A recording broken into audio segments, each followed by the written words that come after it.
My name is Stephen Crooks, and I'm reading from Homer's Iliad, as translated by Ian Johnston.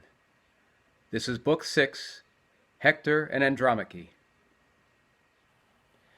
Now the grim war between Trojans and Achaeans was left to run its course. The battle raged this way and that across the entire plain, as warriors hurled bronze-tipped spears at one another between the Simois and Xanthus rivers. Ajax, son of Telamon, Achaea's tower of strength, was the first to break through the ranks of Trojans, punching out some breathing room for his companions. He hit Acamas, son of Eucerus, a strong, brave soldier, best of the Thracians. Ajax's spear struck him first on the peak of his horse-plumed helmet. The sharp bronze drove right into his forehead, dead in the center, straight through bone and brain. Darkness fell on his eyes. Diomedes, expert in war cries, killed Axylus, son of Teuthras, a rich man from well-built Arisbe. People really loved him, for he lived beside a road and welcomed all passers-by into his home. But not one of those men he'd entertained now stood in front of him, protecting him from wretched death. Diomedes took the lives of 2 men, Axylus and the attendant charioteer Calesius, so both men went down into the underworld. Euryalus killed Dresus, son of Phethius, then charged after Aesculapius and Pedasus, whom the naiad nymph Abarbarea bore to noble Bucolion, son of the high-born Laomedon, his eldest son. His mother bore Pedasus in secret. Bucolion had had sex with the nymph while tending to his flock. She became pregnant, then gave birth to 2 twin sons. Euryalus, son of Mephistus, slaughtered both of them, destroying their strength and splendid bodies. Then he stripped the armor from their shoulders. Next, fierce warrior Polypoetus killed Astyalos. With his bronze spear, Odysseus killed Pedates from Percote. Teucer slaughtered Lord Areaton, and Antilochus, Nestor's son, with his glittering spear killed Ableros. Agamemnon, king of men, killed Elatus, who lived in lofty Pedasus beside the banks of the fair-flowing river Saturnoisus.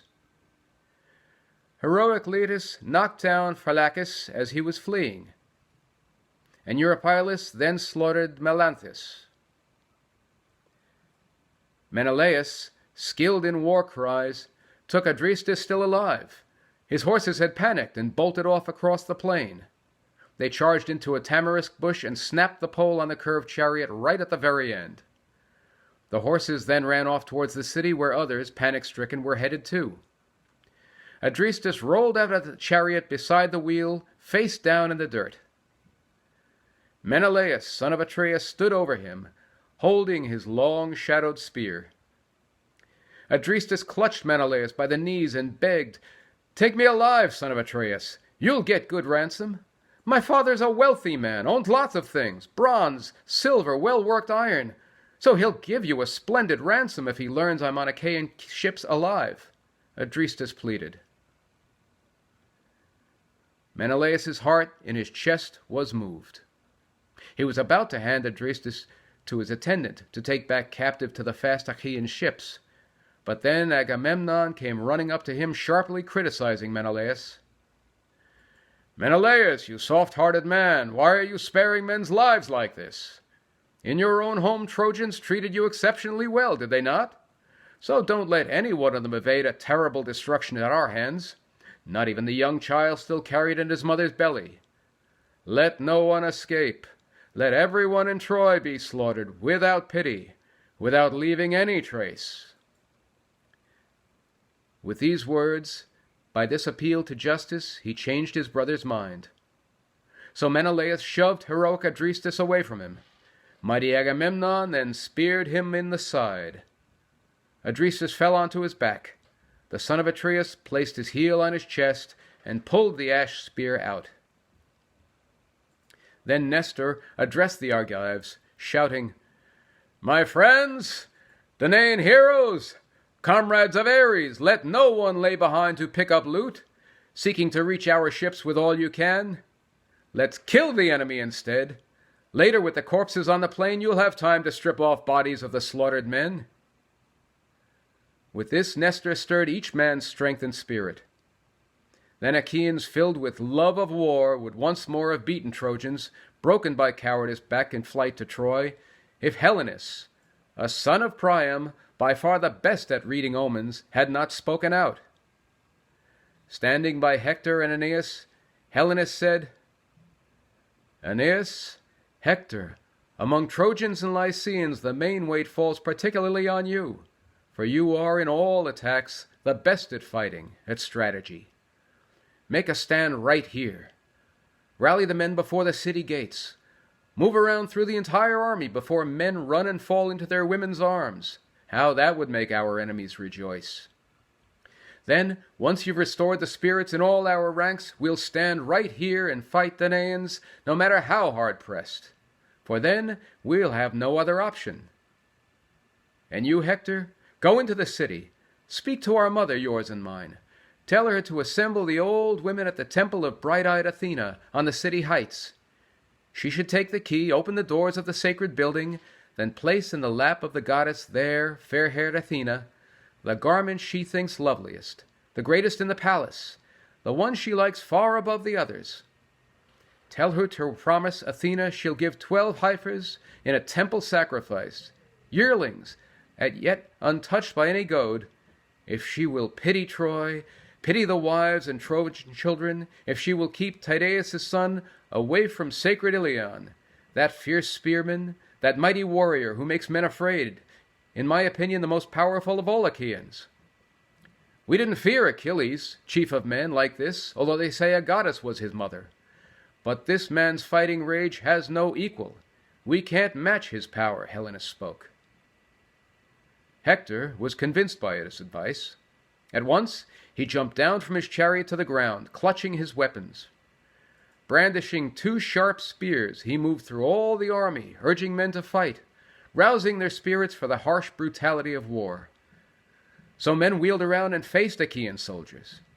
Argives then drew back and stopped the slaughter, thinking that one of the immortal gods had come, descended from starlit heaven to help the Trojans, enabling them to turn themselves around and fight. Hector issued orders to the Trojans, shouting, "You proud Trojans, wide-renowned allies, friends, be men. Summon up your fighting strength while I go to Troy in person to instruct the old men of the council and their wives to pray to the gods and promise sacrifice." With these words, Hector of the shining helmet moved away. As he went, black leather running round the outer edge on his studded shield struck his neck and ankles. Then Glaucus, son of Hippolochus, and Diomedes moved out together between the armies, keen to fight. When they'd come to close quarters facing one another, Diomedes, expert in war cries, was the first to speak. "Who are you, my dear man, among mortal men? For I've never clapped eyes on you before in those fights where men win glory. But now you've stepped out well beyond the ranks, showing more courage here than anyone, standing up to my long-shadowed spear. Men who face me end up with grieving parents. If you're one of the immortal gods come down from heaven, I won't fight you. Even mighty Lycurgus, son of Dryas, did not live long once he started battling heavenly gods. He was the one who chased attendants of the friendly Dionysus, forcing them to run by sacred Nysa.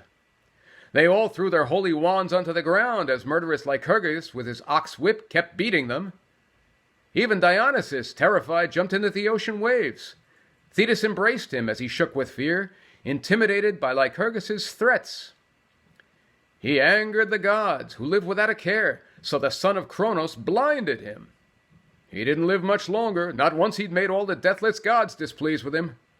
So I don't want to battle sacred gods. But if you're a mortal man, someone who eats earth's fruit, come closer to me, so you can meet your death more quickly." Glaucus, fine son of Hippolochus, replied, "Son of Tydeus, great-hearted Diomedes, why ask me about my ancestry? Generations of men are like the leaves in winter, Wind blows them down to earth, but then, when spring season comes again, their budding wood grows more. And so with men, one generation grows, another dies away. But if you wish to learn about my family, so you're familiar with my lineage, well, many people know the details. There is a city in a part of Argos, land where horses breed. It's called Ephyra. There Sisyphus lived, craftiest man ever born. Sisyphus, Aeolus' son. He had a son, Glaucus, father of handsome Bellerophon. The gods made Bellerophon so beautiful and gave him the best qualities of men. But Proetus in his heart plotted against him, driving him from Argos, being much stronger, for Zeus had given royal power to Proetus. Now, Proetus' wife, Lady Antea, desperate to have sex with Bellerophon, wanted him to lie with her in secret. But fiery Bellerophon refused, for he possessed an honorable heart. So Antea made up lies, telling Proetus the king, "You'll be murdered, Proetus, unless you assassinate Bellerophon, who wants to have sex with me against my will." Proetus was overcome with anger at what he'd heard, but was reluctant to kill Bellerophon. In his heart he shrank from such an evil act. He sent Bellerophon to Lycia with a lethal message, coded symbols written on a folded tablet. These told many lies about Bellerophon. Proetus told him to give the message to his father-in-law, so he'd be killed.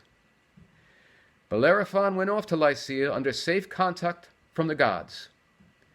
In Lycia, he reached the river Xanthus and was honored fully by the Lycian king, with 9 days of welcome entertainment, 9 sacrificial oxen. The 10th day, when rose-fingered early dawn appeared, the Lycian king questioned Bellerophon, asking to see the message he had brought from Proetus, his son-in-law. Once he'd received the evil message from his son-in-law, he told Bellerophon, first of all, to kill the Chimera, an invincible, inhuman monster, but divine in origin. Its front part was a lion, its rear a snake's tail, and in between a goat. She breathed deadly rage and searing fire, but Bellerophon killed the Chimera, putting his trust in omens from the gods. Next, he battled the Solome, the worst fight, they say, he had ever had with mortal beings. Then third, he massacred the Amazons, women who rival men. The king planned one more devious evil trick against him as he was returning from the Amazons. He sent Lycia's best men in ambush, but not a single one of them came back. Worthy Bellerophon had killed them all. Then the king knew he must be divinely born, so he kept him there in Lycia, gave him his daughter's hand in marriage, half the honors in the entire kingdom. The Lycians then gave him an estate for better than the rest, rich in vineyards, wheat-growing farmland for him to keep. The king's daughter bore him 3 children, Isander, Hippolochus, Laodamia. Counselor Zeus then had sex with the girl. She bore great Sarpedon, bronze-armed warrior. But then Bellerophon angered all the gods. He wandered out alone on the Ilian plain, depressed in spirit, roaming there and shunning all. Ares, insatiable in war, killed his son Isander when he was fighting the famous Solome. Artemis, goddess with the golden reins, in anger, killed the daughter of Bellerophon. My father was Hippolochus. I claim my descent from him. He sent me to Troy, telling me repeatedly to strive always to be the best, to outdo other warriors. So I do not shame my father's family, the finest men by far in Ephyra, in spacious Lycia. That's my lineage. The blood ancestry I claim as mine, Glaucus spoke. Diomedes, skilled at war cries, rejoiced. He jabbed his spear into the life-giving earth and then spoke to that shepherd of his people as a friend. In that case, you're an old friend of my father. Heronius once entertained Bellerophon, that worthy man, for 20 days at home. The 2 of them exchanged fine presents. Onius gave him a shining purple belt. Bellerophon, a gold 2-handled cup which I left in my house when I came here. I have no member of Tydeus, for he died when far away from me, killed at Thebes with the Achaean army. Now I'll be your kind host in Middle Argos. You'll be mine in Lycia when I visit you. let's make sure we avoid each other's spears, even in the thick of all the fighting. For there are many famous Trojans and allies for me to kill, any warrior the gods provide, whom I can run after and catch on foot. For you, there are many Argives to destroy, all you can manage. So let's trade armor. Then those warriors here will all recognize that we acknowledge our father's bonds as friends." With these words, the two men jumped out of their chariots, clasped hands, and pledged their mutual friendship. Then Zeus, son of Cronos, stole Glaucus's wits, for he gave Tydeus' son his golden armor, worth 100 oxen, exchanging that for armor made of bronze, worth only 9. Meanwhile, Hector reached the Scaean gates and oak tree. The Trojans' wives and daughters ran up round him, asking after children, brothers, relatives, and husbands. Addressing each of them in turn, he ordered them to pray all the gods, for many were to face great grief. He came to Priam's splendid palace with porticos of well-ground stone. It had 50 private bedrooms, all with polished rock, built close to one another, where Priam's sons slept with the wives they married. On the opposite side, within the courtyard, were 12 roofed rooms, all made of polished stone, for Priam's daughters, built near one another, where Priam's son-in-laws slept with their married wives. It was here Hector's gracious mother Hecuba met him as she was going to the palace with Laodice, loveliest of all her daughters. Taking his hand, she spoke to Hector. "My child, why have you left hard battle to come here? The sons of Achaea, may God curse them, press us hard, eager to fight around our city. Your spirit has led you here to lift your hands in prayer to Zeus from our city heights. But wait, I can fetch some sweet wine for you, so you can start by pouring a libation to Father Zeus and other deathless gods. Then you may enjoy some too if you'll drink. Wine restores strength well in a wearied man, and you've grown tired guarding your own family." Great Hector of the shining helmet then replied, "My dear mother, don't bring me some sweet wine, for you'll weaken me. I'll lose my battle strength. And I'm ashamed to offer up to Zeus libation of bright wine with unwashed hands. It's not at all appropriate for a man spattered with blood and dirt to offer prayers to the son of Cronus, lord of the black clouds. But you must go to Athena's temple, goddess of battle spoils, with burnt offerings. First assemble the old women all together. Then place in Athena's lap, that fair-haired goddess, the garment which you think is loveliest, the very finest you keep here at home, the one you like far better than the rest. You must promise you will give Athena 12 heifers in a temple sacrifice, yearlings as yet untouched by any goad, if she will pity Troy, pity the wives and Trojan children, if she will keep Tydeus' son away from sacred Iliad, that fierce spearman, that mighty warrior who makes men so afraid. You must leave now, go straight to the temple of Athena, goddess of battle spoils. I'll find Paris and call him back if he will listen to me. If only the earth would open up under him and swallow him up. Olympian Zeus raised him as trouble for the Trojans, for brave Priam, for his children. If I could see Paris die, heading down to Hades, then I could say, my heart's sorrows were over and forgotten," Hector spoke. His mother went into the house, calling her attendants, who brought together the matrons of the city. Then she went down into the sweet-smelling room where stored their gowns, fine embroidered work of women from Sidonia, which godlike Paris brought with him from Sidon, when he sailed across the broad sea on that voyage where he carried high-born Helen off. Hecuba took out one of the gowns, the finest embroidery, the largest, glittering like a star. It lay at the bottom of the chest. Taking that as Athena's gift, she walked away. The old ladies followed her. At Athena's temple, fair-cheeked Theano, daughter of Cisseus, wife of horse-taming Antenor, let them in. Trojans had appointed her Athena's priestess. All the women raised their hands, praying to Athena, while Theano took the lovely robe and placed it in Athena's lap, the goddess with the lovely hair, then spoke out this prayer to great Zeus's daughter. Blessed Athena, sacred goddess, defender of our city, break the spear of Diomedes. Let him fall face down before the Scaean gates. If so, right now, we'll sacrifice 12 heifers in your temple, beasts untouched by any goad, if you'll pity our city, Trojans' wives and children. The women prayed, but Pallas Athena refused their prayer.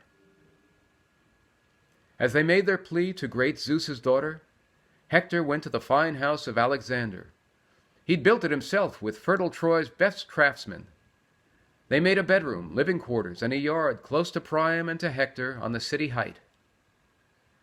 Hector, loved by Zeus, went into the house holding his spear, 16 feet long, bronze point glittering in front of him, a gold band running around it.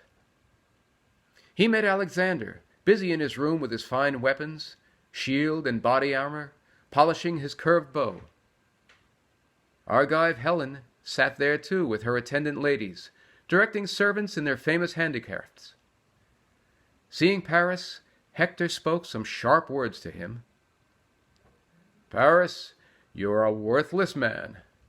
It's quite wrong of you to nurse that anger in your heart while men are being destroyed, fighting right by the city its steep walls.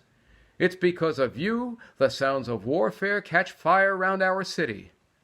You would fight any man who you saw avoiding battle, fleeing war's brutality. So up with you, or soon our city will go up in smoke, with fire consuming everything.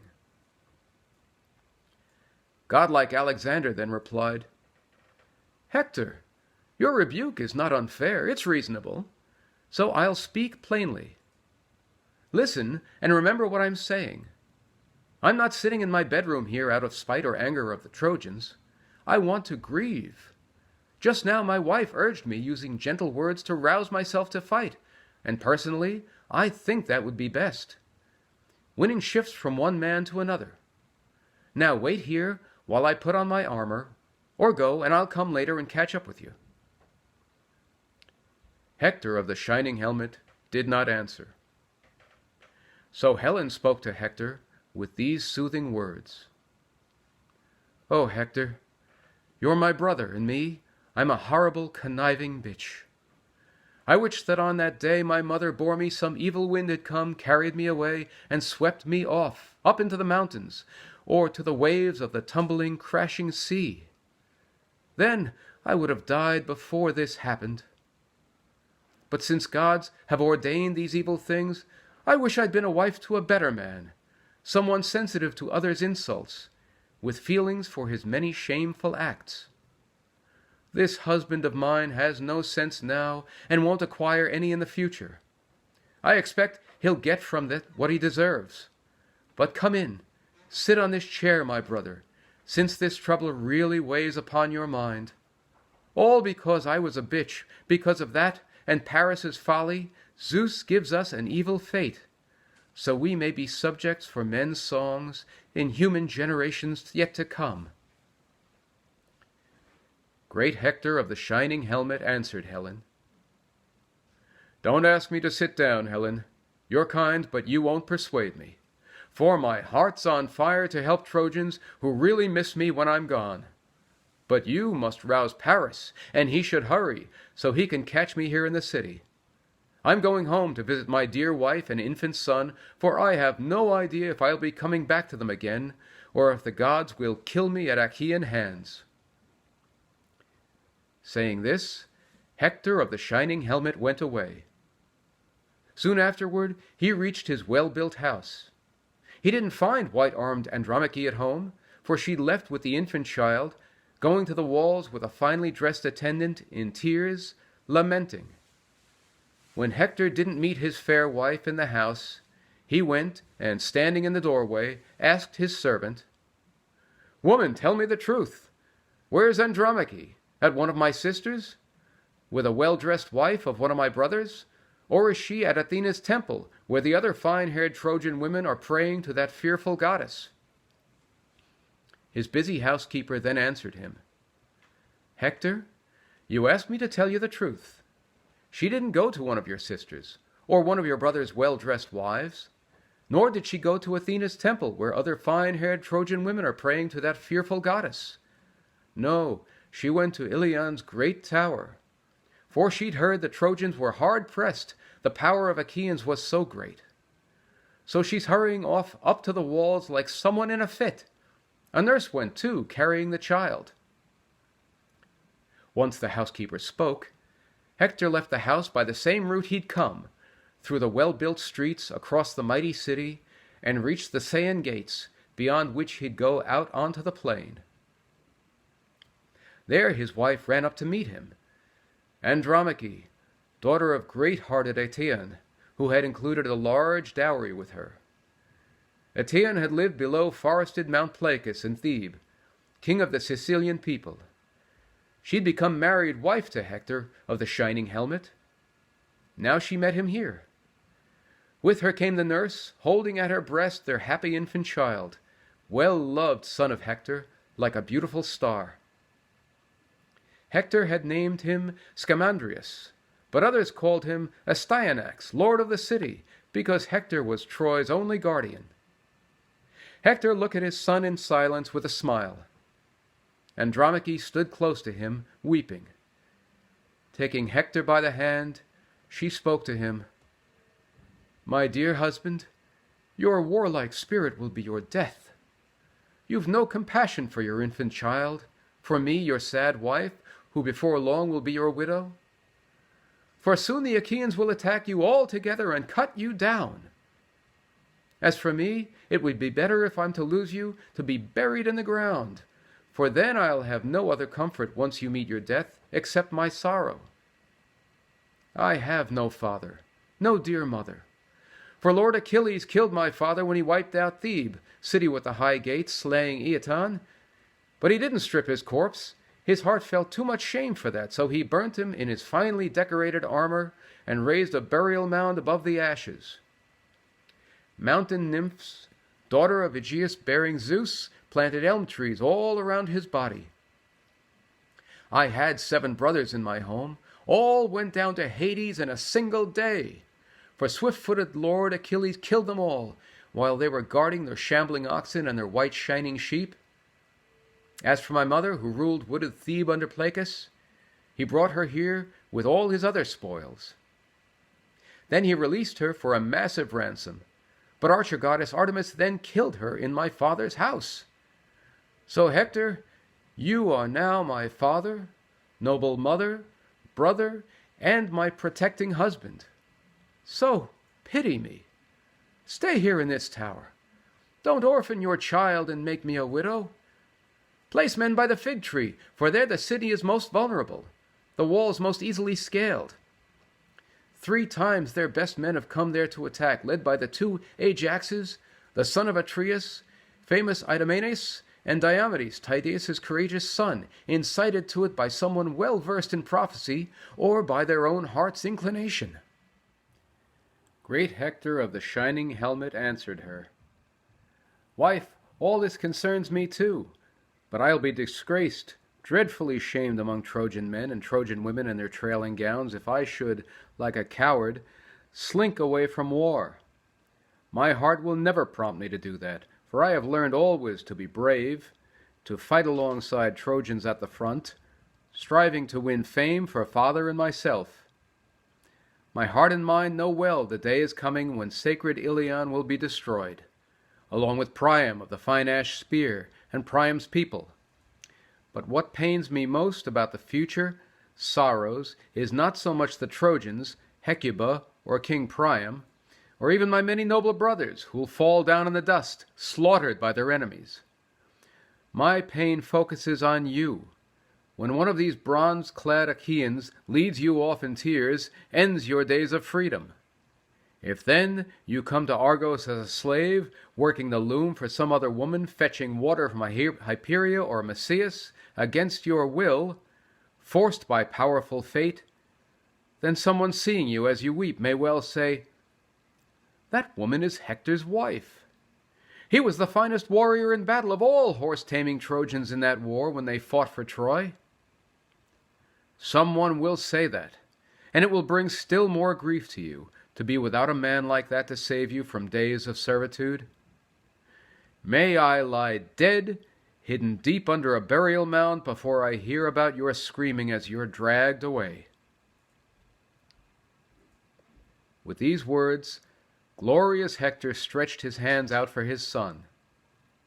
The boy immediately shrank back against the breast of the finely girdled nurse, crying out in terror to see his own dear father, scared at the sight of the bronze, the horsehair plume nodding fearfully upon his helmet top. The child's loving father laughed, his noble mother too. Glorious Hector pulled the glittering helmet off and set it on the ground. Then he kissed his dear son and held him in his arms. He prayed aloud to Zeus and the rest of the immortals. "Zeus, all you other gods, grant that this child, my son, may become, like me, preeminent among the Trojans, as strong and brave as me. Grant that he may rule Troy with strength. May people someday say, as he returns from war, this man is far better than his father. May he carry back bloody spoils from his slaughtered enemy, making his mother's heart rejoice." He placed his son in the hands of his dear wife. She embraced the child on her sweet breast, smiling through her tears. Observing her, Hector felt compassion. He took her hand, then spoke to her, "My dearest wife, don't let your heart be sad on my account. No man will throw me down to Hades before my destined time. I tell you this, no one escapes his fate, not the coward nor the brave man, from the moment of his birth. So you should go into the house, keep busy with your proper work, with your loom and wool, telling your servants to set about their tasks. War will be every man's concern, especially mine, of all those who live in Troy." Having said those words, glorious Hector took his plumed helmet in his hands. His beloved wife went home, often looking back as she went, crying bitterly. She quickly reached the spacious home of Hector, killer of men. Inside she met her many servants and bid them all lament. So they mourned for Hector in his own house, though he was still alive. They thought he'd not come back, he'd not escape the battle fury of Achaean hands. Paris did not wait for long in his high-roofed home. Once he'd pulled on his famous armor, ornate bronze, he hurried off on foot quickly through the city. Just as some stalled stallion, well fed in the barn, breaks his restraints, then gallops at top speed across the plains off to bathe in the fair flowing river, something he does habitually, proud of his strength, holding his head high, mane streaming on his shoulders, legs carrying him swiftly to the grazing mares. That is how Paris, son of Priam, hurried then, rushing down from the heights of Pergamus, gleaming like a ray of sunshine in his armor, laughing with joy as his feet carried him so fast. He soon met his brother Hector, turning away from where he'd had his conversation with his wife. Godlike Paris was the first to speak. "My dear brother, you're in a hurry. I'm holding you back with my delay, not coming as quickly as you asked." Hector of the shining helmet answered Paris, "Brother, no one could justly criticize your work in battle, for you fight bravely. But you deliberately hold yourself back and do not wish to fight. It pains my heart when I hear shameful things about you from Trojans who are suffering much distress because of you. But let's be on our way. We'll sort all this out later. If Zeus ever grants we arrange in place inside our homes bowls of wine to celebrate our freedom, in thanks to the eternal heavenly gods. Once we have driven away from Troy all these well-armed Achaeans."